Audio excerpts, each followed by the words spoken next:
Hacerme invisible para que brille solamente el brillo de tu luz, Señor, en tu palabra, por medio de la predicación. Así sea, en el nombre de Jesús. Amén, amén, amén. Gloria a Dios, mis hermanos. Pues todavía sigue, mi hermano, la preocupación por la iglesia. Vamos a estar meditando en este tema que es interesante. Vamos a abrir el libro de Mateo. Te voy a predicar una miniserie, hermano, acerca de los últimos tiempos, de acuerdo a lo que dice Mateo 23 y Mateo 24. Vamos a ponernos de pie por reverencia a la palabra. Vamos al Evangelio de Mateo, capítulo 23, en su versículo 37. Mateo 23, versículo 37. Es el primero de los evangelios en el Nuevo Testamento. Vamos entonces a meditar en él. Y realmente es algo jugoso, hermano, tiene mucho significado. Entonces vamos a sacarle ese jugo. Mateo 23, versículo 37. Sí, amén. Dice así en el nombre de Jesús. El mensaje del día de hoy, mi hermano, tiene por título Lamento de Jesús por su pueblo. Dice así: Jerusalén, Jerusalén, que matas a los profetas y apedreas a los que te son enviados. ¿Cuántas veces quise juntar a tus hijos como la gallina junta sus polluelos debajo de las alas, y no quisiste? Hasta ahí, mi hermano. Vamos a meditar, hermano. Presta mucha atención, mi hermano. La mayoría de todos los versículos los vamos a estar leyendo en Reina Valera. ¿Ok? Entonces, ten tu pluma lista para que podamos nosotros, para que yo pueda fluir. Yo te voy a leer todos los versículos, solamente apúntalos en tu libretita para que podamos alcanzar a predicar todo el tema. Solamente son 5 versículos, pero es bastante jugoso, mi hermano, esta parte escritural. ¿Cuántos dicen amén? Amén. Poderoso es el Señor. Entonces, mi hermano, dice: Jerusalén, Jerusalén, que matas a los profetas y apedreas a los que te son enviados. ¿Cuántas veces quise juntar a tus hijos como la gallina junta sus polluelos debajo de las alas, y no quisiste? Tremendo, mi hermano. Cuando hablamos de un lamento, hermano, ¿tú sabes qué es un lamento? Es algo que de repente te duele, pero al mismo tiempo te preocupa. Es un sentimiento en tu corazón, mi hermano. ¿Por qué? Hacia una persona o hacia varias personas. ¿Por qué? Tal vez, hermano, tú sabes que lo que les espera no es algo bueno, ¿verdad? Pueden tomar asiento, mis hermanos. Tal vez es algo, hermano, que ellos no saben, que tú es muy obvio, hermano, que estás viendo que van a tropezar, que van a caer en el hoyo, que algo malo les va a pasar por la manera de dirigirse, pero ellos no lo saben. Tal vez la necedad, tal vez la rebeldía, no lo sé, hermano. Muchas cosas pueden ahí injertarse. Entonces, el maestro habla, mi hermano, con ternura divina, pero con dolor conmovedor, sabiendo que esta última apelación será en vano. Y eso es algo bien triste, hermano. ¿Por qué? Porque sabemos que así es, hermano. Sabemos que por medio de ese pasaje que ya lo hemos leído, ¿prestó atención, obedeció a Israel, hermano? Sabemos que no. ¿Sabes por qué es la preocupación de la iglesia? Porque sabemos que muchos van a escuchar la verdad, van a escuchar las instrucciones adecuadas para sus vidas, pero no van a hacer caso, hermano. Es un lamento. Y aquel pastor, aquel predicador que no sienta lamento, hermano, que no tenga ese sentimiento en su corazón por aquellos a los que les está predicando, yo creo que entonces tal vez solamente son palabras huecas. Tal vez no ha entendido en realidad lo que se supone que está predicando. Pero en este caso, mi hermano, hay quienes tenemos esa preocupación. ¿Por qué? Lo vamos a ver a lo largo de esta miniserie de 3, 4 temas, hermano, pero hoy vamos a empezar con esto. Estaba leyendo yo el contexto, tenemos que leer el contexto. El contexto es bastante triste, hermano, viendo cómo los fariseos eran necios, eran desobedientes, pero decían amar a Dios. Cómo el maestro habla, como lo acabo de decir, con ternura divina, porque él era el Dios hecho carne. ¿Cómo? Con algo que nosotros no vamos a poder entender, hermano. Tenemos sentimientos, Él nos dotó con sentimientos, Él nos hizo con sentimientos, con emociones, pero no vamos a poder entender lo que Él sentía. ¿Por qué? Porque Él sabe qué es lo que viene adelante. Él sabe qué es lo que nos va a pasar adelante, mi hermano. Entonces, él sabía que esta era la última vez que les iba a decir y sabía que iba a ser en vano. Él sabía que no le iban a prestar atención. Mientras Mateo registra las palabras utilizadas por el Maestro Jesucristo, al mismo tiempo, hermano, él desea reproducir el sonido real de la dirección que afecta al Salvador.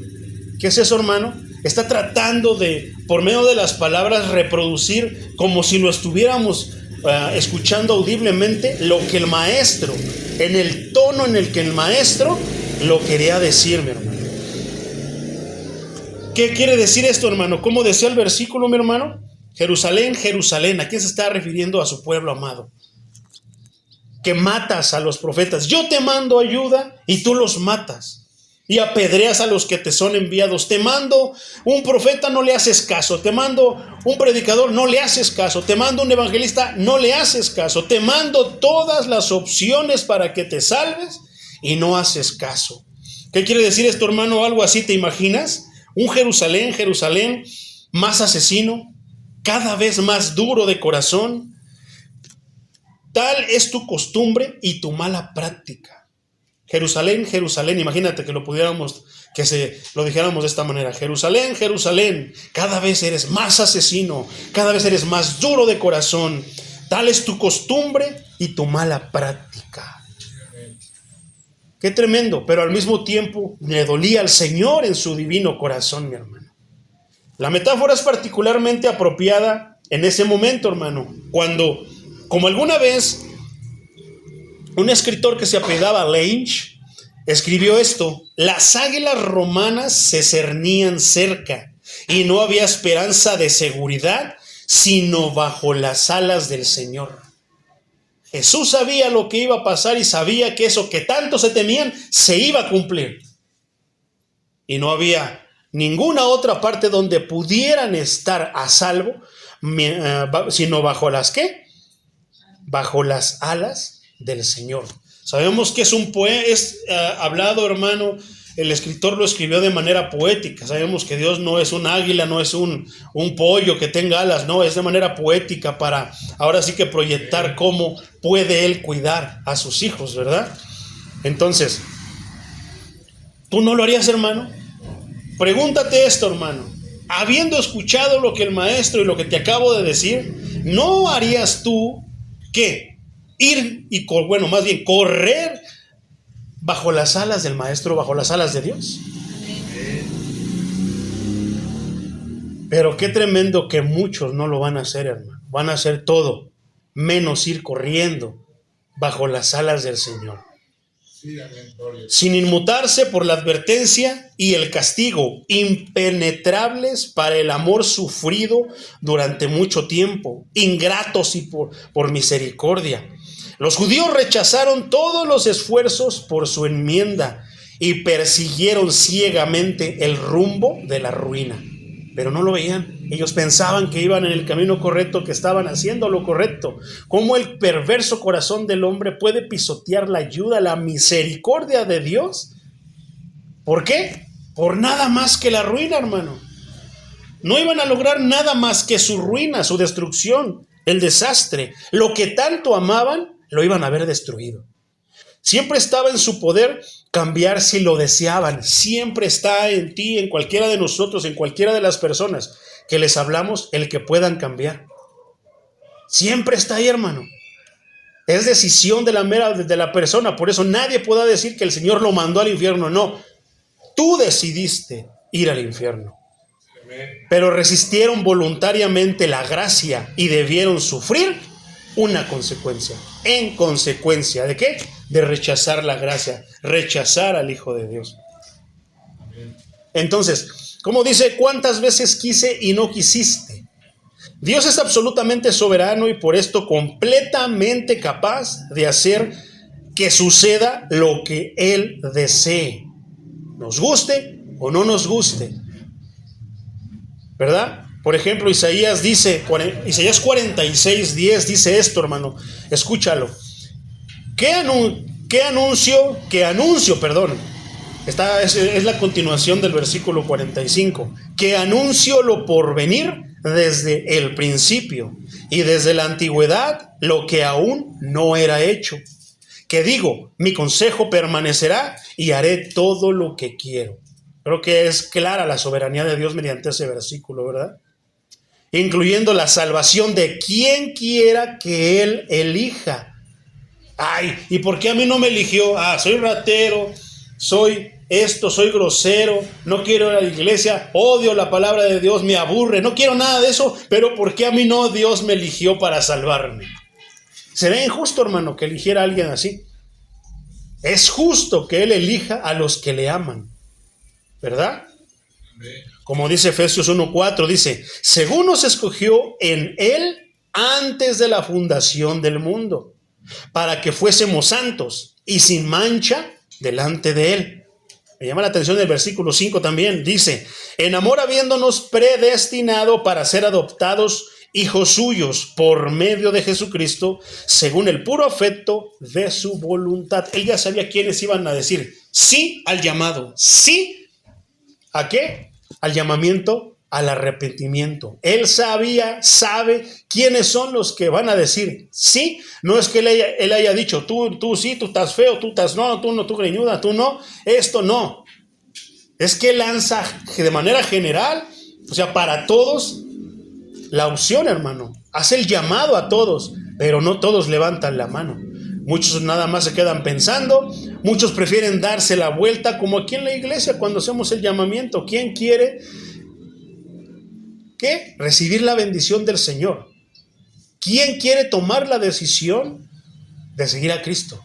Y muchos se quedan en el lugar cuando su conciencia, cuando su corazón les está diciendo, tú, ve, pero no lo hacen, hermano.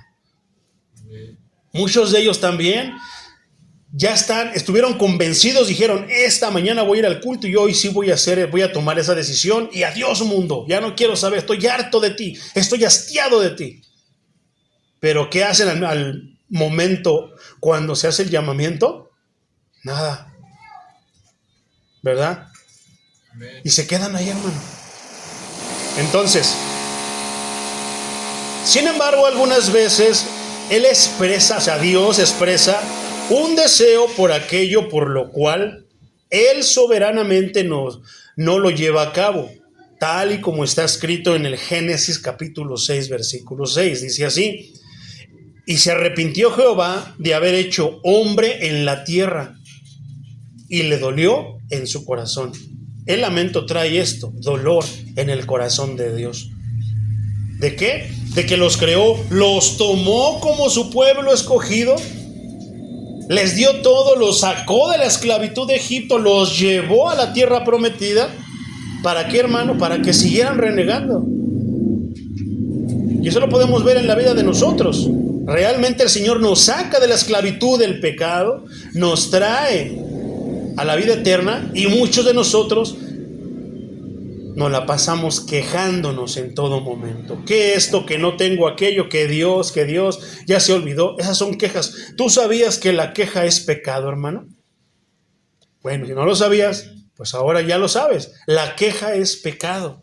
Es decir, tú no sabes, Dios. Tú no tienes idea de lo que yo sé más que tú. No, hermano.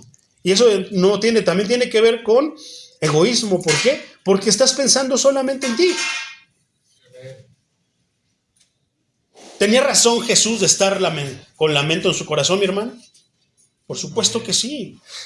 ¿Tiene sentido, hermano, el que el pastor de la iglesia, el predicador que Dios mandó a predicarle a la iglesia su misión aquí en Chimalhuacán, a la iglesia reformada Voz de Verdad, tenga preocupación por las ovejas, hermano? Si es lleno del Espíritu Santo, yo creo que sí, hermano. ¿Verdad?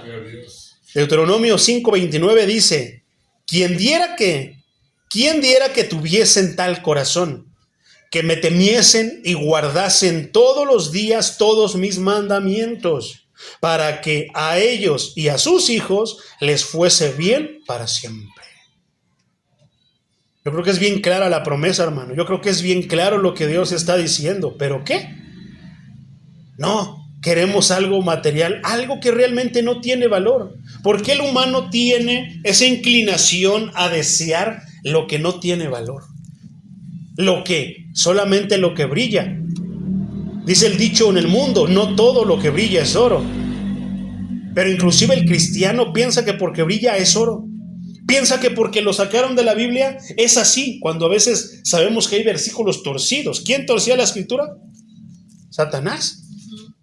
La torció delante del mismo maestro, delante del Dios hecho hombre, hermano. ¿Tú crees que no la va a torcer delante de ti? ¿No te va a ayudar a que la tuerzas? Claro que sí. Él está más que dispuesto a ser tu maestro y tú su discípulo. ¿Para qué? Para que uses los versículos como se te pegue tu gana. Pero ¿qué dice la iglesia cristiana en estos tiempos, mi hermano? Que dice, ay no, estábamos ahí en una plática entre varones y de repente dice un hermano, no, tal versículo, esto, lo otro, y otro dice, sí hermano, pero no se puede usar de manera general ese versículo. Y yo lo apoyé porque estoy de acuerdo a lo que yo puedo entender. Digo, sí hermano, no se puede usar ese versículo de manera general, no se puede aplicar de manera general. Y dice otro, ay, ¿por qué siempre están así y esto puro bla, bla, bla, bla? Úsenlo y esto. Le digo, no, porque la palabra de Dios merece ser predicada correctamente por de quien es poderosa, es valiosa, merece ser predicada con excelencia. El hermano Samuel, el pastor Samuel Millos, mi hermano, él dice esto que es poderoso, directo, pero es nada más que la verdad.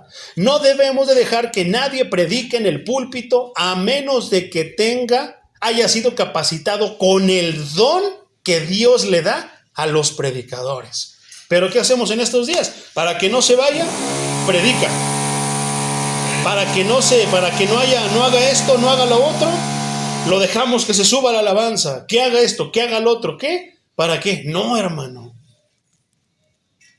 Decía el pastor Chuy Olivares que en los principios él tocaba la guitarra y predicaba. Y casi todo lo tenía que hacer el hermano. Pues es que si no hay nadie, tenemos que hacerlo hasta que hermanos comiencen a caminar y empiecen a ser capacitados para que empecemos a repartirnos los trabajos. Pero mientras no hay, por eso Dios capacita al que pone al frente. ¿A poco no? ¿Pero qué dice la iglesia hoy? No, es que ese pastor quiere todo para con él. No, es que ese pastor no da chance. Hermano, es la obra de Dios. Dios no te va a pedir cuentas a ti, nos la va a pedir a nosotros.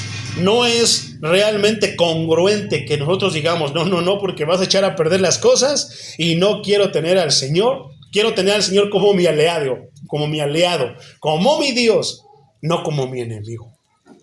Tenemos que cuidarlo ahora, pero todo por flojera, todo por la mala cultura de hacer las cosas con los pies, como sea, nada más, acabo que la iglesia todo, y fíjate lo que voy a decir, todo se traga. Si suena poderoso, ellos lo agarran, no se ponen. Decía una vez un pastor también, hermano, hablando de esto, ojalá y que obedecieran, ¿cómo dice el Señor? Que me temiesen. El no tener cuidado de eso es no temerle a Dios. Ojalá y que guardasen todos los días todos mis mandamientos. Ahí nos está dando un mandamiento que no podemos hacer lo que queramos en la iglesia. No pueden estar aquí los que quieran nada más porque es el sobrino del pastor, su amigo, su compadre, su valedor de la preparatoria, no lo sé, no. Había un pastor, mi hermano, solamente escuché un pedazo de su prédica.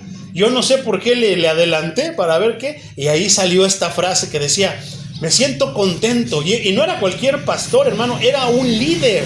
¿Te acuerdas que estudiamos la semana pasada de Nicodemo, un principal? Este pastor era el principal de esa iglesia, de esa denominación en cierto país. Y dice, me alegro, hermanos, me da gusto que aunque yo predique sin aplicar la hermenéutica, ustedes lo acepten y eso. ¿Qué quiere decir eso? Me alegro que aunque yo no haya estudiado, aunque yo lo haga con los pies, ustedes lo acepten. Bravo.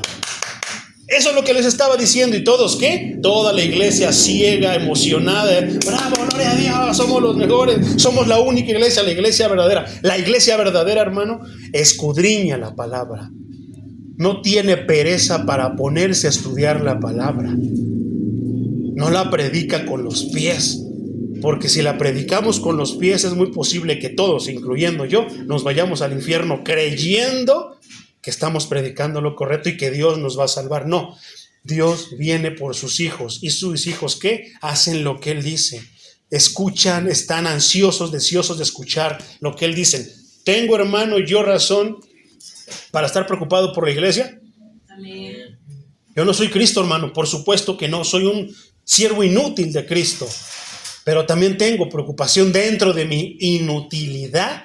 Tengo preocupación por la iglesia del Señor. ¿Por qué? Porque veo lo que pasa allá. No es que nos creamos la iglesia que tiene la verdad absoluta, somos la iglesia verdadera. Claro que no, hermano. Por eso somos la iglesia, ¿qué? Reformada.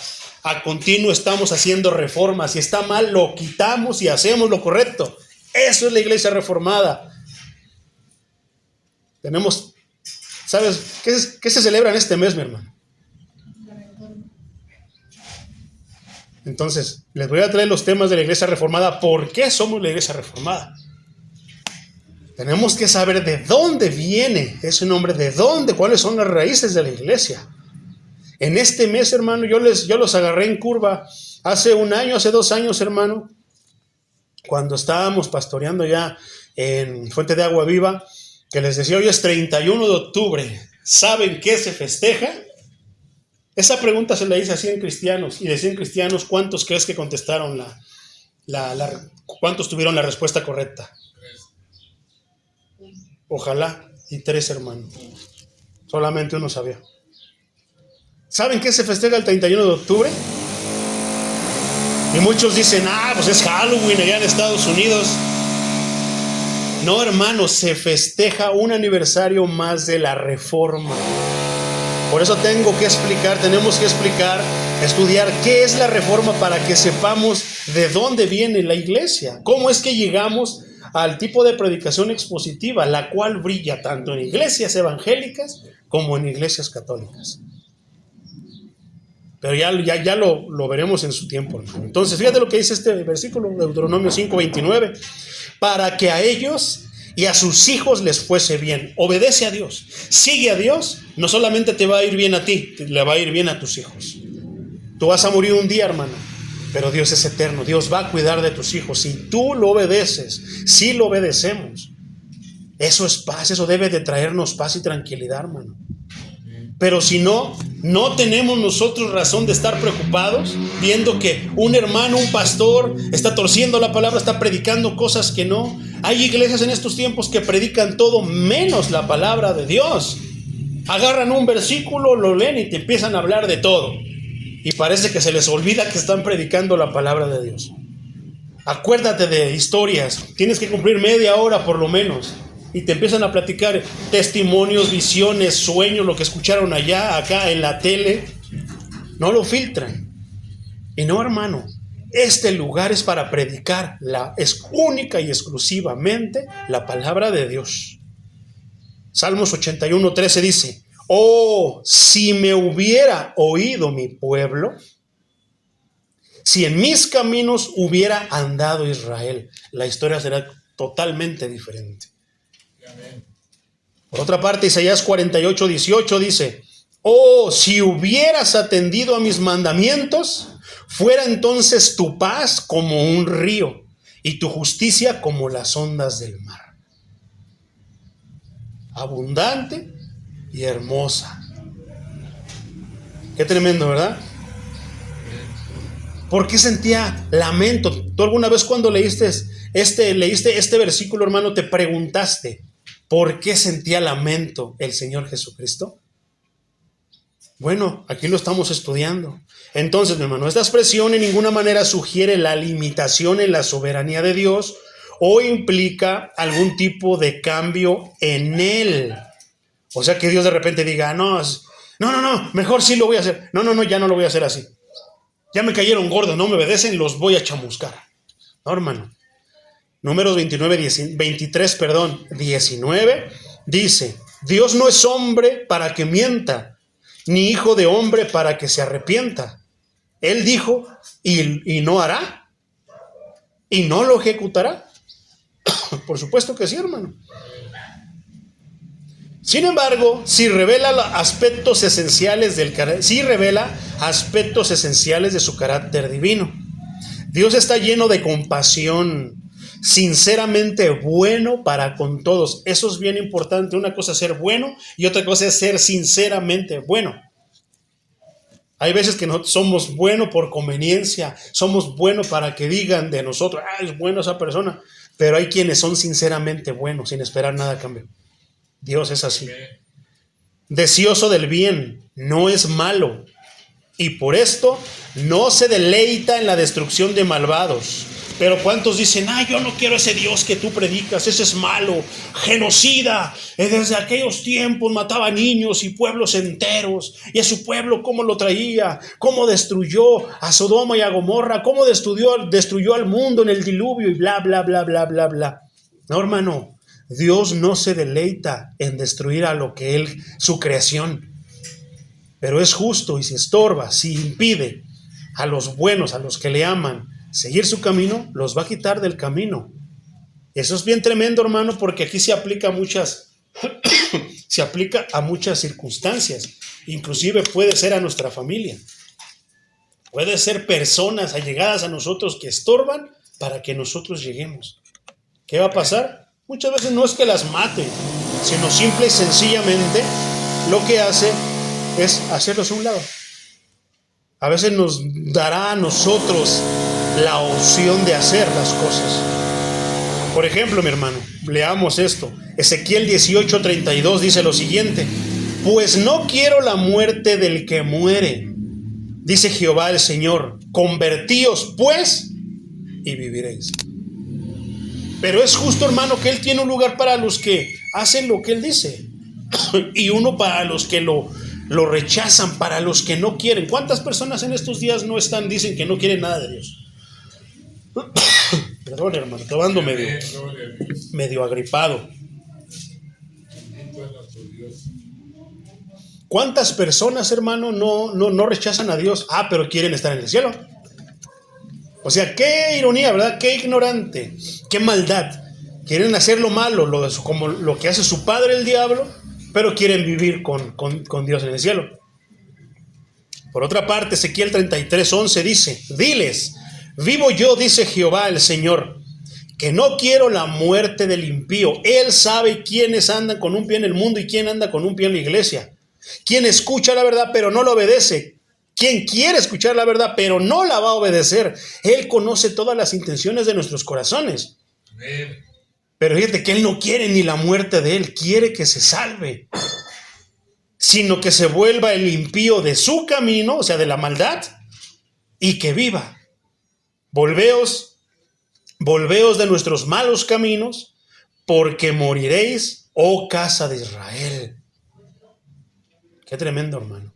Declaraciones tremendas del Señor, donde podemos ver que Él no quiere. Se lamenta.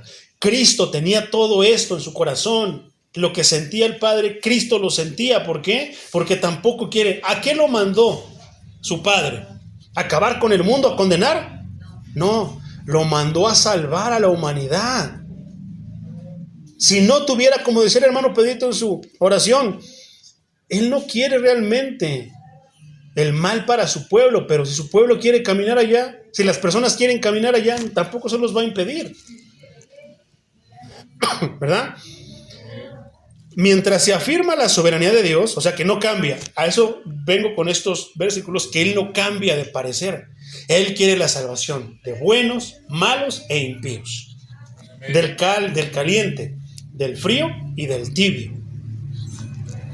Entonces, mientras se afirma la soberanía de Dios, debemos entender sus súplicas hacia el arrepentimiento de los reprobados, así como los llamados bienintencionados. Hay muchas personas que tienen la buena intención pero no es lo que el Señor quiere. Y eso los va a llevar ¿a qué? A no estar en el camino de Dios. Aún de los bienintencionados, Dios quiere su salvación y su bondad hacia los inicuos, con una misericordia genuina. Eso es bien importante, genuina, verdadera, auténtica, diseñada para llevarlos al arrepentimiento, como menciona el apóstol Pablo en su carta a los Romanos capítulo 2 versículo 4. Dice así: ¿o menosprecias las riquezas de su benignidad, paciencia y longanimidad, ignorando que su benignidad te guía al arrepentimiento? Si no fuera por la bondad de Dios, por la benignidad de Dios, no podríamos caminar hacia el arrepentimiento. ¿Por qué? Porque estaríamos llenos de leyes que a la primera falla, muerte. A final de cuentas sabemos que la ley, lo hemos estudiado en Romanos, nos lleva a la muerte. Nos llevaba a la muerte. El pecado nos lleva a la muerte. Pisotear la ley, no cumplir la ley, era muerte. ¿Verdad? Entonces no su benignidad, su bondad, de que nos da la oportunidad de que pecamos, no hacemos lo que Él quiere, y aún así nos da la oportunidad de venir al arrepentimiento. Paciente, la primera carta de Pedro dice: pacientemente espero que todos procedan al arrepentimiento. No quiere la muerte de nadie.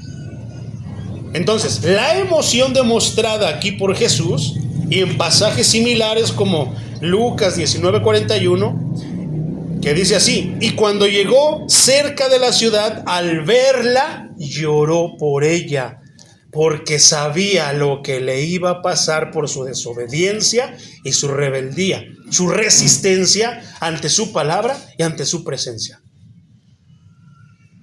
Es obviamente una pasión sincera y profunda de parte del Maestro Jesucristo. Todos los sentimientos de Jesús deben estar en perfecta armonía con la voluntad divina.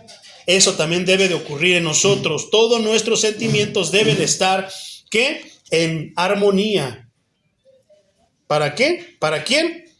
Con la voluntad divina. Tal vez no me guste, tal vez no esté de acuerdo yo con mis sentimientos, sienta feo, pero tenemos que hacerlo porque es por el bienestar. Muchas veces nosotros se nos sentimos los salvadores, creemos ser mucho más salvadores, mucho más misericordiosos, más buenos que el mismo Dios, ayudando a las personas. Pensamos que dándole 50 pesos, dándoles esto, dándole el otro, con eso solucionamos todo. No, hermano, no hay nadie más bueno que Dios. Y si Dios dice que nosotros, entonces si Dios dice que nosotros debemos estar en perfecta armonía con su voluntad, nos conviene, hermano. Tal vez no lo entiendas al momento, tal vez no lo entiendas al principio, pero cuando veas la consecuencia buena, porque los pensamientos de Dios, las intenciones de Dios para con nosotros, todas, sin excepción, todas son buenas. Lucas 19:41. Apúntenlos. Yo les voy a dar la opción. No intenten buscarlo y luego apuntarlo. No, apunten los versículos y luego los busquen. Eso es lo que siempre hago yo. Lo apunto y lo versículo. Y luego lo pongo. Entonces, es obviamente una pasión sincera y profunda. Todos los sentimientos de Jesús deben estar en perfecta armonía con la voluntad divina. Como podemos leer en el capítulo de Juan, capítulo 8, versículo 29. Porque el que me envió, conmigo está. No me ha dejado solo el Padre, porque yo hago siempre lo que le agrada. Seamos así nosotros, imitemos al Maestro, mi hermano. Y por esto sus lamentos no deben ser considerados como una simple exhibición de su humanidad. Es que Cristo era humano. Sí era humano, hermano, pero también era divino al mismo tiempo. Sus sentimientos no son como los de nosotros, no eran como los de nosotros. ¿Qué le dijo? Los bienintencionados, para por ejemplo, poner esto así, asentarlo. ¿Qué fue lo que le dijo el Señor? Pedro, es necesario de que yo muera, sea entregado y muera en manos de hombres pecadores. No nada de eso te acontezca, Señor. La intención de Pedro, entre comillas, era buena, pero no estaba en armonía con la divina voluntad de Dios. Y el Señor se lo dice más adelante, porque tú solamente, Pedro, ves lo que ven los hombres. Ves las cosas así de manera lo que crees que es bueno. No ves lo que Dios me mandó a hacer. No sabes lo que Dios me mandó a hacer. No ves las cosas como yo las veo. Yo debo de cumplir la voluntad de mi Padre a como dé lugar. Y ahí se sienta eso, hermano. Es un buen ejemplo, ¿verdad? Por otra parte, regresamos a Mateo 23, versículo 38. Dice: he aquí vuestra casa os es dejada desierta. La consecuencia, mi hermano. ¿Por qué? El Señor se estaba lamentando. ¿Por qué? Porque aquí lo está expresando. Había una razón por la que Él se estaba lamentando, por la que Él estaba preocupado. ¿Cuál era? Que la casa iba a ser dejada desierta. ¿A qué se refiere con eso, mi hermano? vuestra casa os es dejada desierta, dice el versículo 38, ¿verdad? He aquí vuestra casa os es dejada desierta, dice Reina Valera 60. Entonces, unos pocos días antes, Jesús se había referido al templo como la casa de su Padre. Pero la gloria y la bendición de Dios habían sido removidas de Israel. Esto le va a saltar a muchos. ¿Cómo se atreve a decir que eso pasa si ellos son el pueblo elegido? Más a los que se sienten israelitas, más a los que tienen como yo el nopal en la frente, pero se sienten israelitas. Porque piensan que siendo de esa manera agradan más a Dios. No, hermano, los israelitas, los judíos necesitan tanto a Cristo como nosotros. Amén. ¿Tiene favoritos el Señor? No. Si nosotros decimos que es su pueblo escogido, elegido, estamos diciendo que son sus favoritos.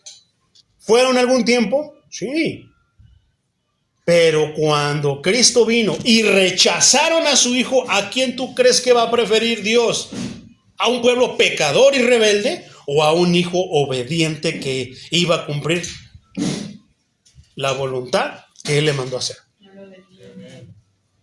O sea, pesa la balanza, hermano. ¿Israel o Jesucristo? Por supuesto que Jesucristo pesa mucho más. ¿Y ahora qué? Todo israelita de ascendencia, de descendencia o nacido en Israel necesita a Cristo. Amén. No tiene favoritismos. Todos necesitan a Cristo igual que nosotros necesitamos a Cristo. Por ejemplo, primer libro de Samuel, capítulo 4, versículo 21. Es un tema bien interesante. El contexto es simple, hermano. ¿Quién es? Dice, y llamó al niño Icabod, diciendo, traspasada es la gloria de Israel por haber sido tomada el arca del pacto y por la muerte de su suegro y de su marido. ¿Quién era su suegro? El sacerdote Elí. ¿Quién era su marido? Fines se llamaba, creo, si mal no recuerdo. Pero ¿cuál era el punto? ¿Qué pasó con Elí? Elí dejaba que sus hijos hicieran lo que quisieran en la casa de Dios, que tomaran las cosas sagradas que le correspondían solamente a Dios y que ellos la tomaran, que hicieran, abusaban de la posición de su padre. ¿Y qué les decía? Ya, muchachitos, esténse quietos, he escuchado que se portan mal. Como muchos cristianos en estos días. Yo he visto en estos días muchos hermanos que tienen a sus hijos, pastores, hermano, que tienen a sus hijos, brincan encima de los hermanos, le pegan a otros niños más chiquitos, hacen un desastre. Hijo, ya, cálmese. ¿Bastará? No sea que después te dé dolor de cabeza, mi hermano. Tranquilos, déjenlos ahí de ahí, siéntense, tranquilos. En serio, mi hermano. ¿Será lo correcto? Claro que no. Entonces, ¿cómo es? La casa fue dejada desierta. Se murió el sacerdote, se murieron sus hijos. Dios se lo advirtió a Elí. Elí no prestó mucha atención. Tal vez él pensó, pues soy el sacerdote, el escogido de Dios, no va a pasar muchas chances. Abusamos de la benignidad de Dios. Tantas muchas más cosas, hermano. Qué tremendo, ¿verdad? Qué tremendo. ¿Cómo murieron sus hijos? Tal y como Dios le había dicho que iban a morir en la guerra, que iban a ir y ya no iban a regresar. ¿Cómo murió Elí? Cuando se enteró de que el arca del pacto había sido arrebatada al pueblo de Israel, se espantó tanto. Es que, hermano, eso es algo valioso para el pueblo de Israel, así como debe de ser valiosa para nosotros la presencia de Dios en nuestras vidas. Que si la presencia de Dios se va, el Espíritu se va, entonces deberíamos sentirnos de la misma manera, acongojados. ¿Y ahora qué voy a hacer? Porque eso es todo para nosotros. Así sentía el pueblo de Israel, hermano. ¿Qué pasó cuando se enteró y que le dijeron, tus hijos han muerto en batalla? Se fue de espaldas. Era un sacerdote gordo. Era un sacerdote gordo, hermano. Cayó de espaldas, se desnucó, se mató. ¿Qué representa? El pastor que no hace nada, todo le da igual, confía porque Dios es bueno, soy el elegido de Dios, mi iglesia es la elegida. No les llamo la atención, nada. ¿Tenía razón Jesús de estar con lamento en su corazón? Claro que sí. Tu casa, el templo, oh Jerusalén, ya no es la habitación de Dios. Esto no solo revela la solemne partida de Cristo de los recintos sagrados, pero la retirada del Espíritu de Dios de la iglesia judía y la nación, a ti, de aquí en adelante, lo tendrán todo para ustedes. ¿A qué se refiere con todo? Todo lo que viene de Dios, no. Ustedes quieren estar y revolcarse con todo lo que hay allá afuera, pecado y eso, órele. Todos de ustedes revuélquense y háganse lo que les pegue su gana. Y por la muerte de su, dice entonces, mi padre y yo los hemos abandonado. Te lo entregamos todo por completo. Imagina a un Jesús solitario, hermano, parado en el monte de los olivos, llorando y lamentándose por Israel. Yo vine aquí para ayudarte, para salvarte. Vine a lo mío, y ustedes que son los míos, no me han recibido. ¿Verdad? No.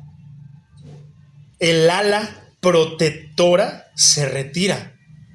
Tu presencia divina la presencia divina se elimina y la casa realmente está desierta. La iglesia sin la presencia de Dios está desierta, está vacía. Aunque esté llena con 1000 pelangochos ahí. ¿Podrá algún día Dios estar con una persona y esa persona hacer mil malabares y Dios abandonarlo? Por supuesto que sí. Pero muchos dicen que no, que Dios siempre va a estar ahí. Lo hizo con el pueblo de Israel, hermano. Eso no quiere decir que los haya abandonado por completo. No malinterpretemos las cosas. Esto está hablando mal de Israel, odia Israel. No, pero hablemos con la verdad. Si Israel no acepta al Mesías, se van a ir al infierno. Es que Dios siempre está. Dios no va a estar con la injusticia. Si Israel se defiende de Hamas, ¿cómo se llama con los que está peleando allá en el área de Gaza? Hamas, algo así, ¿verdad? Si no se defiende justamente, Dios no va a estar con él. ¿Cuántas veces el pueblo de Israel le dio la espalda a Dios y Dios los entregó a sirios, babilonios? Y piensan que eso no va, si eso pasaba en aquellos tiempos, que era su pueblo, el pueblo elegido, ¿crees que no va a pasar ahora que les quitó ese privilegio? Antes era como entrar a la prepa y automáticamente tienes el pase a la siguiente fase, a la universidad. Era algo así. Ahora ya no, hermano. Si no aceptan a Cristo, van a irse al infierno como cualquier otro, aunque sean israelitas de nacimiento. Que el templo y esto está desierto, hermano, porque si no hay obediencia, si no hay amor a Cristo, si no hay amor a Cristo, no hay amor para con Dios. No puedes decir amar a Dios rechazando a Cristo. Dile eso a los testigos de Jehová. Dile eso a los musulmanes. Dile eso a todos aquellos que son anticristos.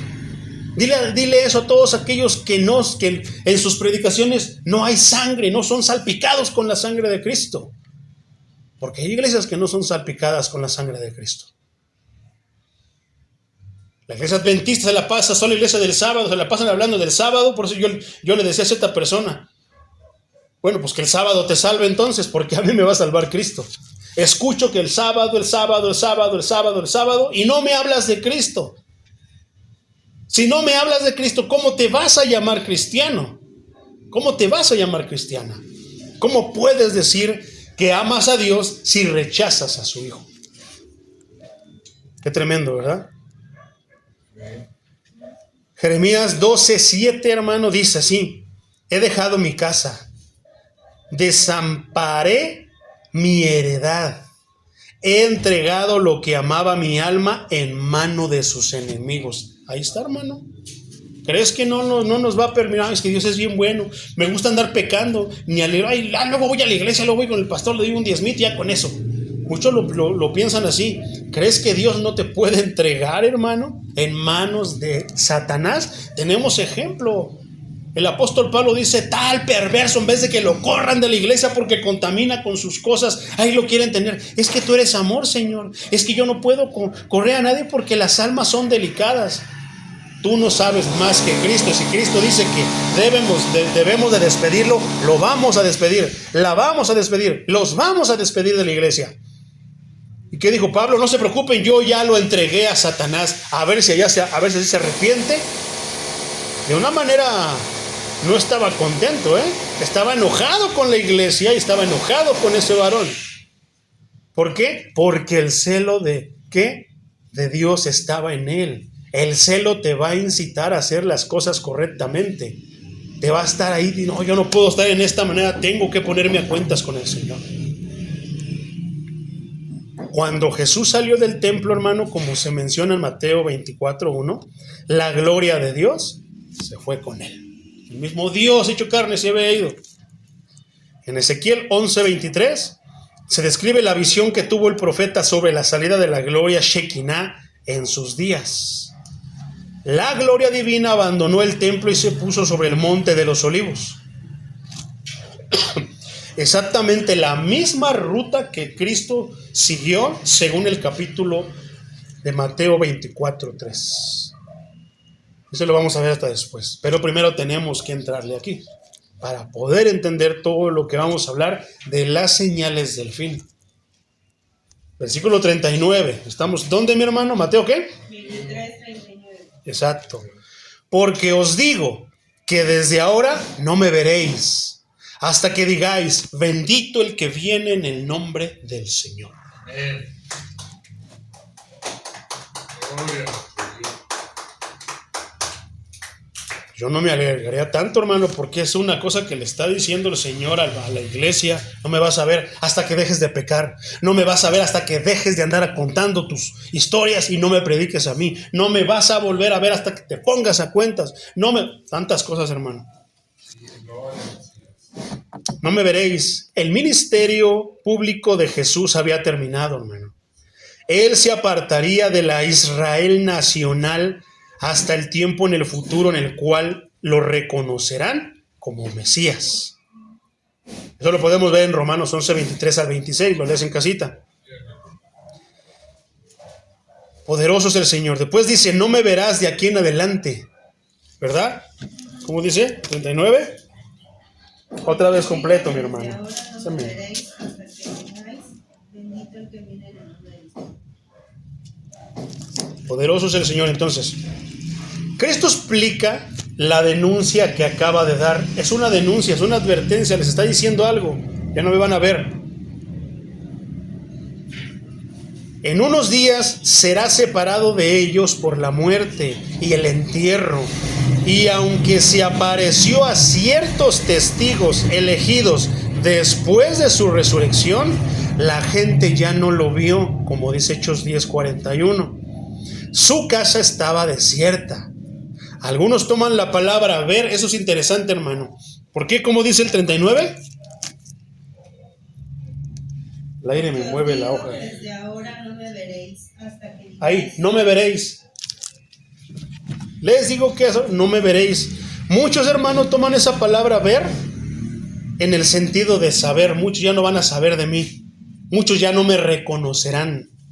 Pero parece bastante débil decir eso, hermano.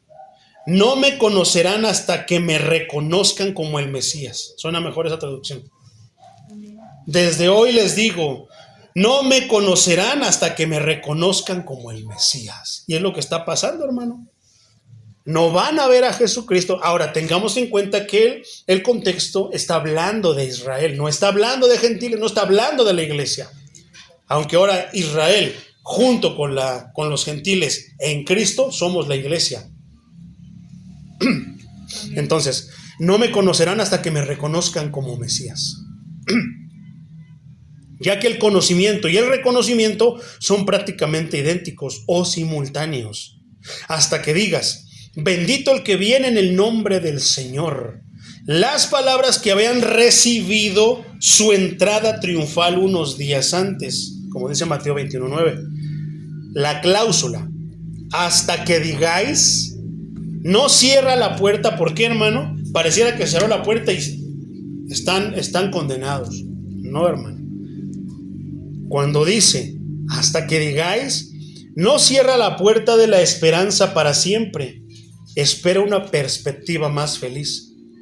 Tal vez tengas que pasar muchísimas cosas o pasen muchísimas cosas antes de que llegue ese momento y conozcas o reconozcas, aceptes a Jesucristo como el Mesías y Salvador de tu vida. Tal vez tengan que pasar muchas cosas, mi hermano. No lo sé. Pero ten en cuenta algo, te aseguro y te garantizo que cuando eso pase, todo se tornará más feliz, hermano. La mano divina de Dios que hemos estudiado, arrepentimiento, ¿qué es? Cambio de mente. Nacimiento de nuevo, ¿qué es? Regeneración, ajustes, arreglos que tienen que haber en tu mente, en tu corazón. ¿Verdad? El tiempo previsto es que cuando Israel se arrepienta de su rechazo del Mesías, ¿ya se arrepintió en estos días Israel, hermano? No. Y con amarga contrición, mire al que traspasó, que posee y recibe a Jesús con alegres hosana en las alturas. ¿Te acuerdas de la entrada triunfal? ¡Hosana! Entonces lo verán venir en poder y gloria y recuperarán su antigua posición como amados de Dios. Pero por lo mientras, Oseas 3, 4 y 5 dice: porque muchos días estarán los hijos de Israel sin rey, sin príncipe, sin sacrificio, sin estatua, sin efod y sin terafines. Versículo 5. Después volverán los hijos de Israel y buscarán a Jehová su Dios y a David su rey, y temerán a Jehová y a su bondad en el fin de los días. Hasta el fin, hermano. Por lo mientras están y tendrán que seguir dentro de bendiciones y tener que soportar las consecuencias de su rechazo al Mesías. Zacarías 12:10 dice lo siguiente: y derramaré sobre la casa de David y sobre los moradores de Jerusalén espíritu de gracia y de oración, y mirarán a mí y a quien traspasaron, y llorarán como se llora por hijo unigénito, afligiéndose por él como quien se aflige por el primogénito. Ahí está, hermano, el arrepentimiento. Ahí está el nacimiento de nuevo. No puedes decir que te has arrepentido y no puedes decir que has nacido de nuevo si no has llorado. Precisamente, ¿qué? Mirarán a mí. Si no has mirado a Cristo, ¿a quién traspasaron por tu culpa, por tus pecados, si no has llorado como se llora por un hijo unigénito? Como dice Juan 3:16. Porque de tal manera amó Dios al mundo que ha dado a su hijo unigénito. Parece que solamente quiere decir a su hijo único. No, hermano. Esa palabra unigénito en el original quiere decir único, único en clase. No hay otro como él. Un hijo único, en muchas familias solamente hay un hijo, hay una hija. Pero en el caso de Cristo, unigénito, el original quiere decir proyecta. Da a entender que es único en su clase. Y Cristo es único en su clase. Nadie más podía morir por la humanidad, sino solamente aquel que estaba calificado por Dios. ¿Por qué? Que era perfecto. Entonces, todo Israel será salvo cuando esto pase, mi hermano. Romanos 11:26. Así, este terrible capítulo tan oscuro y amenazante sí se convirtió en algo así, ¿verdad? Como diciendo, ay, híjole, bueno, por eso Cristo sentía lamento en su corazón por ellos, hermano. Vamos a seguir viendo.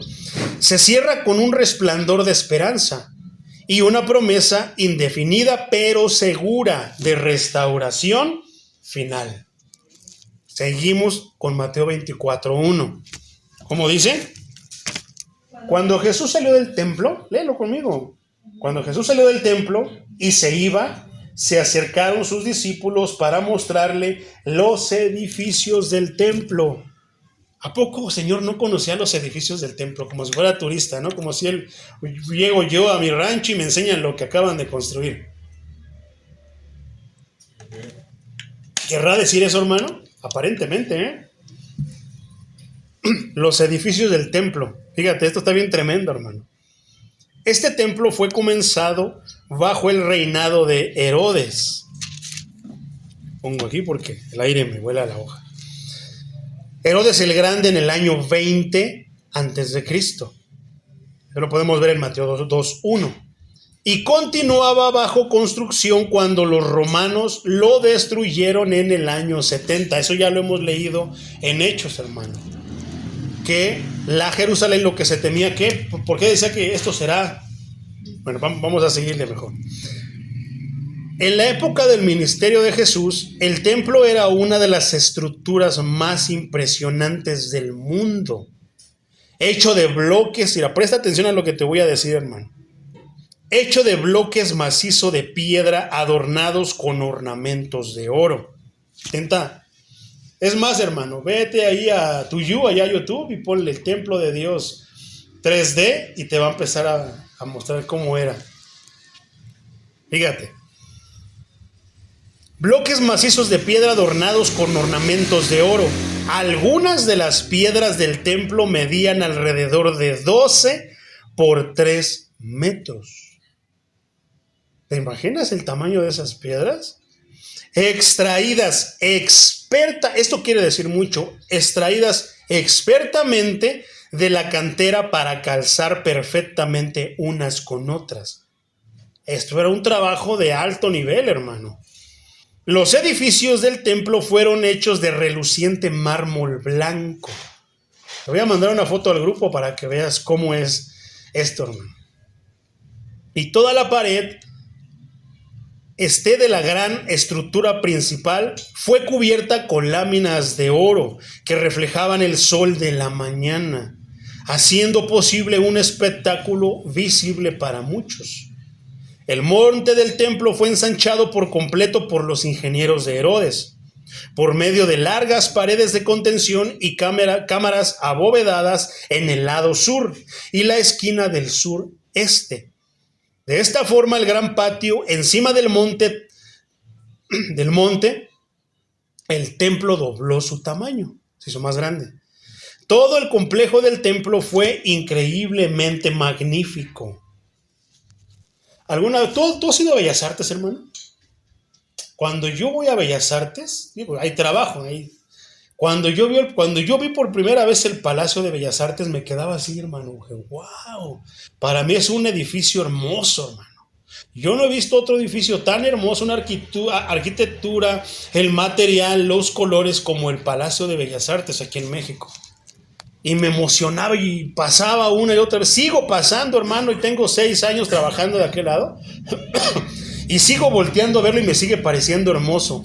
Pero cuando yo leí la Biblia acerca de el templo que hizo Salomón, dije, esto no es nada en comparación al templo de Dios. La conversación de los discípulos aquí pudo haber sido incitada por las palabras de Jesús en Mateo 23:38. Sin duda, se preguntaban cómo era posible que un sitio tan espectacular como ese, como el templo, pudiera llegar a estar alguna vez desolado. Eso es lo que nos ha proyectado muchas veces, iglesias muy bonitas, con luces, un púlpito que hasta tiene lucecitas, esto, lo otro, aquello, las paredes, esto, lo otro. No lo sé, tantas cosas que hoy le ponen los hermanos, hermano, pero sin la presencia del Espíritu Santo de Dios. Amén.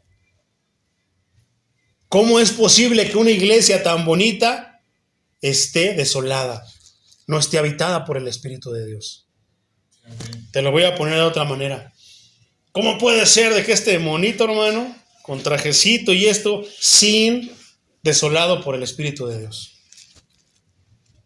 Porque vamos a la iglesia de trajecito, de faldita larga, de vestiditos muy bonitos las hermanas, pero sin la presencia de Dios. Llegan sin la presencia de Dios, vacías del Señor, y se van sin la presencia de Dios. Porque piensan que el Señor les viene a calificar cómo vienen vestidos. No. Iglesias, en estos tiempos, tengo, hermano, no razón de sentirme preocupado, de lamentarme por las iglesias. Si en estos días hay iglesias, hermano, que si tú vas de trajecito, aunque vivas una vida cochina allá afuera, entre semana, de lunes a sábado, pero dicen que vas a ser salvo porque vas a esa iglesia. Hay iglesias que lo dan como ley, hermano. Volvemos a decirlo, son legalistas. ¿Qué es legalista? Le atribuyen poder a los actos, a las cosas. Tiene poder tu traje, tiene poder tu vestido, tiene poder tus aretes para bien y para mal. Algunos para, entre comillas, abogar delante de Dios por ti y otros para condenarte. Qué tremendo está eso. ¿A poco no es razón suficiente o no tengo razón de estar preocupado por la iglesia, hermano? Afortunadamente aquí Dios nos da de su palabra y leemos lo que está escrito. No leemos algo nuevo, no leemos cosas agradables, no, leemos lo que está escrito y eso nos va a llevar y a guiar en el camino de la salvación, hermano. Que no nos perdamos. Entonces, ¿cómo puede ser, hermano, que algo que parece estar bonito a la vista esté desolado? Orando, pero vacío del Espíritu Santo. Ya lleva 15, 20 minutos, pero no está el Espíritu de Dios ahí porque está dormido. Está hablando todo menos palabra del Señor. No lo sé. No lo sé, mi hermano. Tantas cosas así. Versículo 2 de Mateo 24. Respondiendo él les dijo, ¿veis todo esto? Eso está tremendo, hermano. Eso está tremendo, por eso puedo con esto yo entender el lamento de Jesús al ver la ciudad. Estaba en el Monte de los Olivos, del Monte de los Olivos se alcanzaba a ver toda Jerusalén y viéndolo decía, oh Jerusalén, Jerusalén, cuántas veces quise tenerte como la gallina tiene a sus pollitos debajo de ella, por calor, por protección, por tantas cosas, por todo lo que necesitan, pero no estás dispuesta. Jerusalén, Jerusalén, te has vuelto más asesina, más dura de corazón. Matas a los profetas, matas a los que te mando para que te salves, para que mejore tu vida. De cierto os digo que no quedará aquí piedra sobre piedra que no sea derribada. Y eso se cumplió en el año 70. Ya lo hemos estudiado y lo mencionamos minutos atrás, que en el año 70 de esta era se destruyó ese templo hermoso que Salomón había construido. De los mejores materiales para su Dios. Todo de lo mejor porque era para Dios. Se destruyó. Eso ya no existe en estos tiempos, hermano. Por eso se hace mención la construcción del tercer templo. Lo vas a ver mucho en las noticias. Como algo profético. Oh, Señor. No va a quedar piedra sobre piedra que no sea derribada. Estas palabras se cumplieron literalmente en el año 70 después de Cristo. Tito, el general romano, levantó enormes andamios de madera alrededor de las paredes de los edificios del templo. Los colmó hasta arriba de madera y otros materiales inflamables y los hizo arder. Fíjate cómo fue que pasó esto, hermano. Los escombros fueron cernidos para recuperar el oro fundido. ¿Qué temperatura y qué tanto calor había ahí? Y las ruinas restantes fueron derribadas y echadas al torrente de Cedrón. Así, mano, destruyeron el templo. Qué tremendo. Cuando Cristo y vayamos a los últimos tiempos al reino de los cielos, después de la segunda venida de Cristo, que vayamos al... así va a pasar con este mundo, hermano. Nada va a quedar en pie. Todo va a ser destruido. La Biblia dice que va a caer fuego del cielo y entonces va a ser todo consumido. Y ahora sí, se cerró el libro, la historia del planeta Tierra. Se acabó. Versículo 3, mi hermano. Con este vamos a terminar. Para dejarte así picado de qué es lo que sigue. Y estando él sentado en el monte de los olivos, los discípulos se le acercaron aparte, diciendo, dinos, ¿cuándo serán estas cosas? ¿Y qué señal habrá de tu venida y del fin del siglo? Allá cuando fuimos a Michoacán a predicar, hubo una hermana que se me dijo, hermano, aquí no nos han predicado de eso, aquí no nos han predicado del anticristo, aquí no nos han predicado de la segunda venida. Yo le digo, no te preocupes por eso, no te preocupes por el anticristo, preocúpate por ser fiel y agarrarte fuerte de la mano de Cristo, porque eso es lo que te va a salvar. Pero sin embargo, esta miniserie tiene ese propósito, hermano, de que sepamos, no nos dejemos engañar, que porque de los tamales ahí ese es el Maestro Jesucristo, y vente, te regalo, y no, tantas cosas, hermano, tantas maneras en las que van a ser engañados, inclusive los escogidos si se dejan, Este engaño viene lanzado a todos, hermano, pero no es difícil de discernirlo, de distinguirlo. Solamente basta que tengamos en cuenta. Vamos a dejar que pasen las tamales. Aquí le traemos sus exquisitos tamales oaxaqueños. Son de pechuga de pollo, de salsa roja y salsa verde. Y también Dios los bendiga, que vendan mucho, los cuide como siempre pensamos, ¿verdad? Entonces, ¿en qué nos quedamos, mi hermano? Que están leyendo el versículo 3. ¿Qué les estaba diciendo? Ya se me fue por el de los tamales. Entonces, hermano, es por eso que tiene el propósito este mensaje de que veamos qué es lo que nos dice la Escritura para cuando pase ese tiempo. Porque muchas veces nos sentimos bien seguros. No, sí, no, ya estudié mi tema de hoy. No, ya estudié mis cantos. No, ahora sí voy a tener. Y llegas aquí, se te olvida todo. Así va a pasar en aquel tiempo, hermano.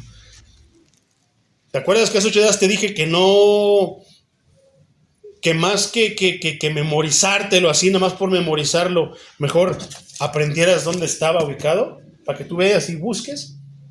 Pero va a haber un momento que esto también va a ser arrebatado, hermano. Lo que te memorizaste, lo que pusiste en tu corazón, entonces, primero entiéndelo y después memorízalo. Eso es bien efectivo, hermano. Porque sí tenemos que memorizar versículos, la palabra de Dios, ¿verdad? Entonces, ¿qué decía, hermano, mientras comía en el monte de los olivos? En su camino a Betania hacia el final de este día, descansó un rato y se comunicó con los discípulos, pronunciando el maravilloso discurso escatológico que sigue en este y el próximo capítulo. Es lo que vamos a seguir estudiando. Se observa que el asedio de Jerusalén por los romanos comenzó en el mismo lugar donde se entregó esta profecía de destrucción. Razones estratégicas que los obligaron a atacar desde este barrio. Un giro repentino en el camino, un edificio, y el edificio sagrado estaba una vez más a la vista. ¿Qué era lo peor que le podían hacer a Israel? Destruir el templo. Lo que ellos decían que era tan valioso para ellos, que en sí no. ¿Por qué? Porque estaba vacío. Ya no estaba la gloria Shekinah, ya no estaba la presencia de Dios allí.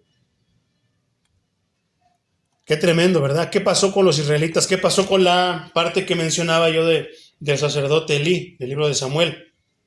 ¿Qué pasó cuando se enteró que les arrebataron el arca? Y era con toda razón. Qué bueno que se preocuparon y se compungieron de que había sido, porque te imaginas, hay personas que les es arrebatada el arca. ¿Qué hubiera pasado si les hubiera sido arrebatado el arca y se hubieran quedado? Pues bueno, Dios sabrá. Dios sabe, Dios tiene todo fríamente calculado, Dios tiene todo bajo control. Muchas personas son así en sus vidas, hermano. No tienen ese sentir, no tienen compunción por las cosas de Dios, les da igual. Acabo que Dios tiene todo bajo control. Qué tremendo. Entonces, justo en ese momento el sol del oeste derramaba sus vigas doradas sobre la parte superior de los claustros de mármol y los patios en terrazas, y brillando en las espigas doradas en el techo del lugar sagrado. En la puesta, incluso más que en el sol naciente, las vastas proporciones, la simetría y el brillo brillante de esta masa de mármol y oro nevado se han destacado gloriosamente. Era un templo hermoso, hermano, pero se empezó a destruir, se empezó a caer. Y al otro lado del Valle Negro yacen las sombras obscuras de esos gigantescos muros construidos con piedras macizas, algunas de ellas de casi 24 pies de largo. Incluso los rabinos, a pesar de su odio hacia Herodes, se entusiasman y soñar las mismas paredes del templo habían estado cubiertas de oro, así como de mármol, que se asemejan a las olas del mar, pareciera más bello, Probablemente, ya que ellos, quienes, los discípulos, contemplaron hasta ese momento, hasta ahora, toda esta grandeza y fuerza, rompieron el silencio que les impuso sus pensamientos sombríos de la casi desolación de esa casa que el Señor predijo en privado. Porque recuerda que fueron con el Señor, no preguntaron en público, fueron en privado con el Señor. ¿Y qué dice el versículo 3? Que le preguntaron, ¿y cuándo va a suceder eso? O sea, lo llevaron, le dijeron, mira, Señor, el templo, esto, lo otro y aquello, porque como que no cabía, hermano, ¿cómo cabe que algo que fue levantado de esa índole lo fueran a destruir? Pero el mal es el mal, hermano.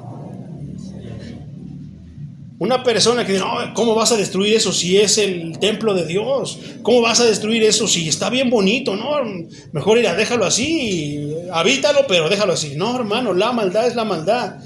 ¿Qué hicieron los romanos? Ya lo vimos. Andamios grandísimos, ¿para qué? Para quemar todo. Tan caliente para que el oro se fundiera y aprovecharlo como ellos quisieran. Así es el enemigo, hermano. Así es el enemigo. ¿Tiene el Señor Jesucristo razón para estar lamentándose y estar preocupado por su iglesia? Por supuesto que sí. Poderoso es el Señor. Tales preguntas no debían hacerse abiertamente a la audiencia de cualquiera que pudiera haber seguido desde la ciudad. No había nada más resentido por el judío promedio que cualquier indicio de destrucción del templo. Por eso, cuando dijo que no quedaría nada, ¿qué pasó? Lo vamos a ver más adelante. Uno de los cargos, por ejemplo, contra Esteban, fue que había dicho que Jesús destruiría el templo. Ellos pensaron que se refería al templo de mármol, de oro. No, se estaba refiriendo a él, a su cuerpo, porque somos el templo de Dios. Ese templo fue hecho por manos de hombre, pero este, hermano, es hecho por manos de Dios. Y dice la Escritura que Él no habitaría, su Santo Espíritu no habitaría en templos hechos por manos de hombre. ¿Por qué el Espíritu Santo viene entonces aquí a la iglesia, hermano? Precisamente por este templo, no por las paredes. ¿Verdad? Entonces, sus preguntas eran dobles, mi hermano. Perdón, nos quedamos en Esteban, ¿verdad? ¿Por qué crees que mataron a Esteban? Porque a todo judío lo encendía el que se atreviera a decir, porque ellos decían que Dios lo cuidaba, que Dios estaba ahí. Ellos seguían pensando tantas cosas. Entonces, por lo tanto, cuando algunos de los apóstoles deseaban información más precisa sobre este tema, se ocuparon de hacer su investigación en privado. ¿Qué fueron? Le preguntaron al maestro en privado, a quien sabía. Sus preguntas eran dobles. Deseaban saber el tiempo de los eventos, como muchos hermanos preguntan, y las señales que deberían preceder a la venida de Cristo y al fin del mundo. ¿Cuándo serán estas cosas? Estas cosas se refieren a la destrucción del templo y al curso de los acontecimientos que, según conciben, dependen de ello. Eso es lo que querían saber los apóstoles. Cristo estaba preocupado porque iba a crecer y ellos querían saber cuándo iba a pasar eso. Todo mundo en estos días quiere saber cuándo va a venir Cristo. ¿Qué? Porque así, vivo como pagano, pero un día antes de que venga Cristo me santifico para que me lleve con Él. ¿Verdad? No voy a vivir como tú, 30 años en el mundo y ya a los 30 me convierto y ya me empiezo a portar bien. No, otros son más listos. No, ya cuando esté ruquito, entonces ya me convierto. Por lo mientras, a darle vuelo a la hilacha. Ya cuando, sin saber que tu propia vida no depende de ti. Porque si el Señor en su misericordia quiere, tal vez puedas hacerlo. Y muchos de ellos llegarán a ruquitos y no van a hacerlo. Muchos de ellos dirán, en los 30 años, tal vez no lleguen ni a los 30. ¿Y qué? Te vas a perder. Poderoso es el Señor. Entonces, en su opinión, esta catástrofe solo podría ocurrir contemporáneamente con la venida de Cristo en gloria y el fin del mundo. Vieron en ella una gran revolución que debería marcar el comienzo de la consumación final. Qué tremendo y qué triste es eso, hermano. Pero, ¿cuándo debería suceder esto? ¿En su propio día o después de muchas edades? ¿En la vida de esta generación o en un periodo lejano? ¿Qué piensas tú? No fue mera curiosidad desenfrenada, hermano, no. Es que es una pregunta compleja, pero al mismo tiempo interesante y necesaria. O sea, no nada más fue por preguntar, soy chismoso, quiero saber cuándo. No, hermano, tenía algo. Es que no es cualquier pregunta. Entonces, no fue mera curiosidad desenfrenada saber el futuro lo que provocó la pregunta, sino más bien un deseo reverente de prepararse. Ojalá y que los que preguntan realmente lo hagan para prepararse, y cuando se les dé la instrucción, verdaderamente se preparen. Pero sabemos que muchos solamente es curiosidad y que no lo van a hacer. Nos basta y nos sobre que dijo el Señor que iba a venir como ladrón en la noche, y en un abrir y cerrar de ojos todo va a acontecer. ¿Cuándo? No importa cuándo, hermano. Tú debes de vivir santificado, santificándote obedientemente a Jesús todos los días desde que te convertiste. Amén. Pero eso no gusta, ¿verdad? No, eso no gusta a la iglesia. La iglesia quiere que le diga que todos pecadores, hediondos espirituales, pero Cristo se los va a llevar porque van a la iglesia, sin esforzarse, sin nada. Poderoso es el Señor. Entonces,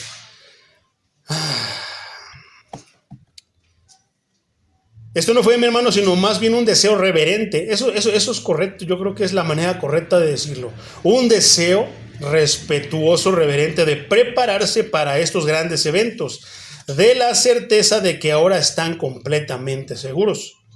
Por tanto, la siguiente pregunta no muestra dudas sobre los hechos y pregunta no solamente sobre el modo de realización, cómo iba a pasar, sino solo también con la advertencia e indicación anticipada que debían darse. ¿Qué hacemos? ¿Cuándo debemos de empezar a prepararnos?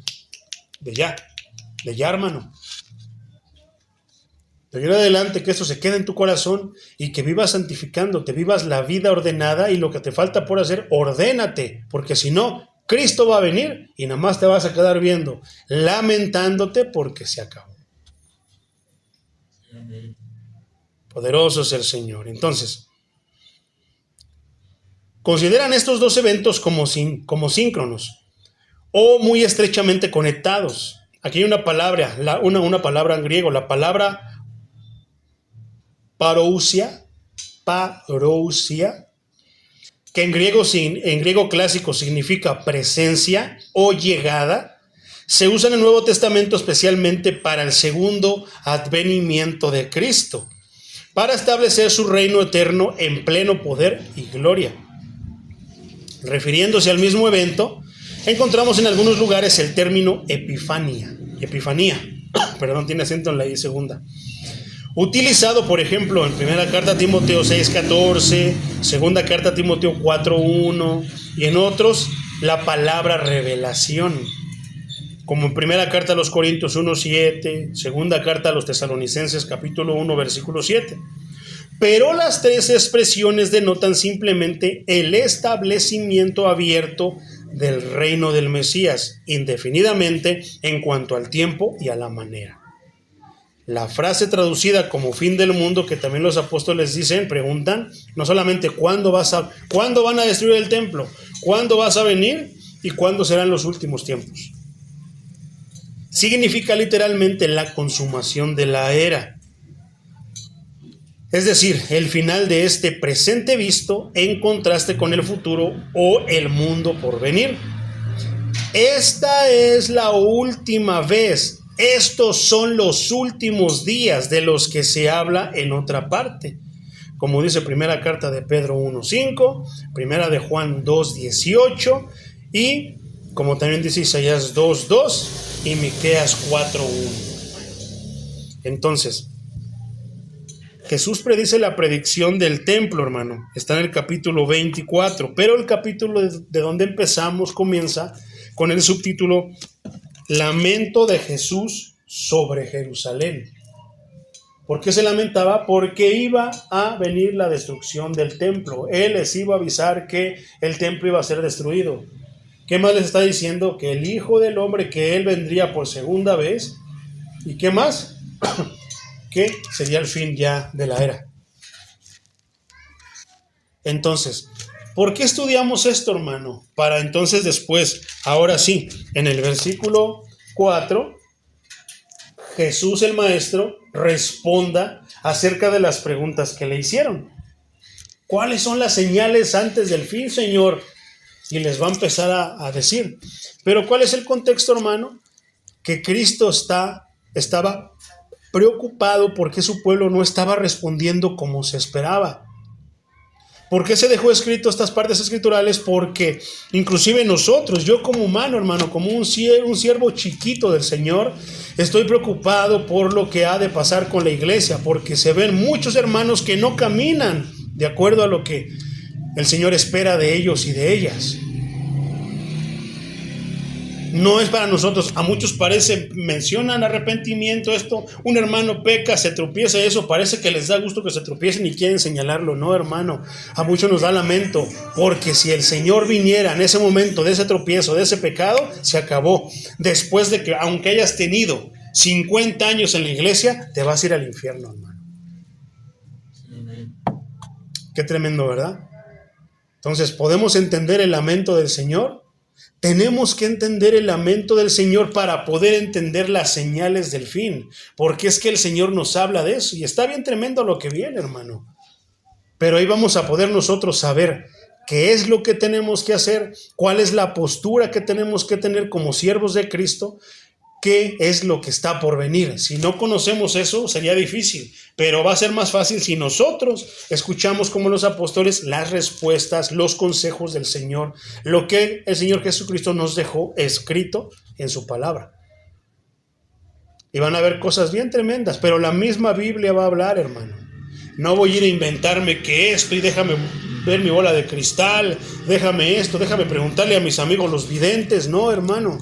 La Biblia nos habla. Si tú quieres saber algo, no vayas a buscar a Moni Vidente, no vayas a buscar a fulano, a fulana, no le preguntes a tu vecino que ni viene a la iglesia, pero le andas preguntando diciendo que en la tele le dijeron.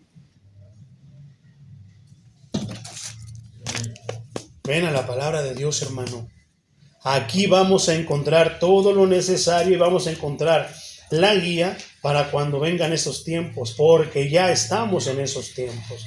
Ahorita tenemos la tranquilidad de estar aquí con la puerta abierta predicando, tal vez luego tengamos que cerrar la puerta para escuchar su palabra y tal vez habrá veces que ya ni siquiera va a haber lugar para escuchar su palabra, como está escrito. Llegará el tiempo que ni aquí ni allá se podrá escuchar la palabra de Dios, se podrá predicar la palabra de Dios. Entonces, ¿qué? Dios anda buscando a los adoradores que le adoren en espíritu y en verdad, porque esos no solamente le adoran aquí, le adoran allá, no solamente le adoran allá, le adoran aquí, le adoran allá, donde sea que ellos estén, ellos le adoran. Esos van a ser los que van a ser salvos, hermano. Que nosotros estemos ahí.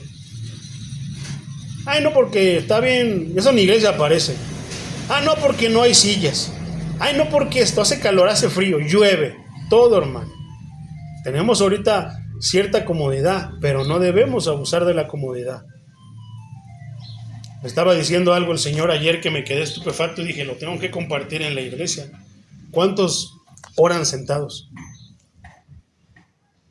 ¿Y qué decimos? Ah, no, es que sí, tú sabes, tú conoces, empiezan las excusas, tú conoces mi corazón, tú sabes que sí quiero, no. Porque Él sabe que no quieres, hazlo. ¿Cuántos oran acostados? Bien cobijaditos así. ¿Cuántos? Acabo que no, es que donde sea la oración puede ser, no importa. No, hermano. Basta ya de comodidades, basta ya de estar orando sentados, acostados. Vamos a orar postrados e hincados delante del Señor.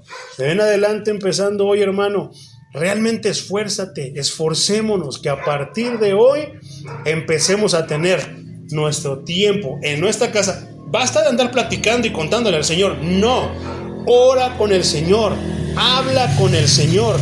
Nada de que fulano y esto y ayúdame esto. No. Gracias, Señor, por la palabra de hoy. Señor, yo me quedé con la duda, no lo entendí muy bien, quiero más. Pregúntalo con el Señor, ora con Él. Pide por Israel. Es bien fácil pedir por el hermano de aquí que estoy viendo. Pide por Israel.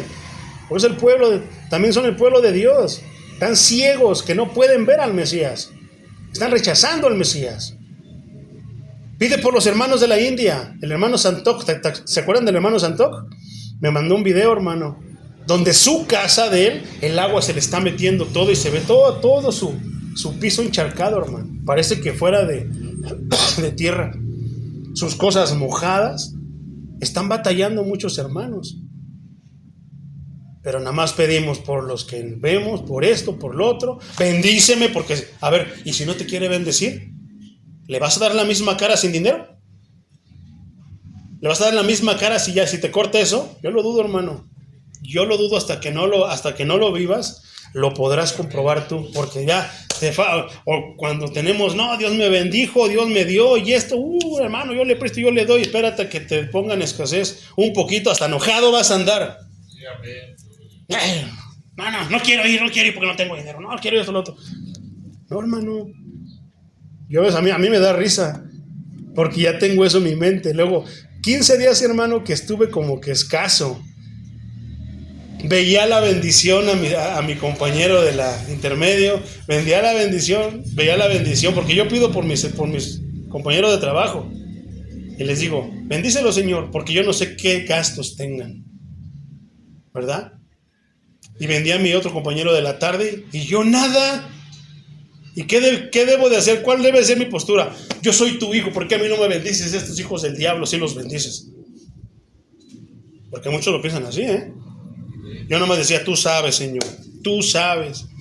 Y de repente ya pasó esto y que llega el cobro de esto, el internet, bla, bla, bla, bla. Señor, tú sabes. Yo no sé en qué momento, pero confío en mí. Yo dependo de ti. Y si tengo que buscarme, tú sabes que lo voy a hacer.